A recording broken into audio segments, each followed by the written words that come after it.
काय ती तत्परता, वा रे महाराष्ट्र सरकार. नवी मुंबई नेरूळ येथे छत्रपती शिवाजी महाराजांचं गेली 4 महिने धुळकात असलेलं स्मारक खुलं केलं म्हणून अमितजी ठाकरे यांच्यावर तात्काळ गुन्हा दाखल होतो आणि 2 दिवसात त्यांना नोटीस पाठवली जाते.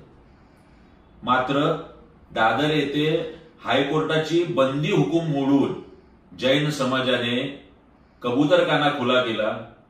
अद्याप ना त्यांच्यावरती गुन्हा ना नोटीस. या महाराष्ट्राचे उपमुख्यमंत्री अजित पवार यांच्या पोराचे ढळढळीत जमीन घोटाळ्याचे पुरावे समोर असताना ना अद्याप त्याच्यावरती गुन्हा ना अद्याप त्याच्यावरती नोटीस.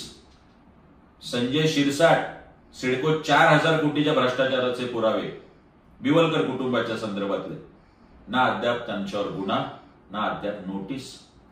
शिक्षण संस्थेसाठी 200 कोटीचा भूखंड 3 कोटीत घेणारे मंत्री प्रताप सरनाईक, ना अद्याप त्यांच्यावर गुन्हा ना नोटीस. जैन समाजाची पुण्यामधली जागा मुरलीधर मोहोळ केंद्रीय मंत्री, ना त्यांच्यावर अद्याप गुन्हा ना नोटीस. वा रे, खूप अभिनंदन महाराष्ट्र सरकारचं. राज्यातील मायबाप जनता, आता तूच बघ, उघडा डोळे आणि बघा.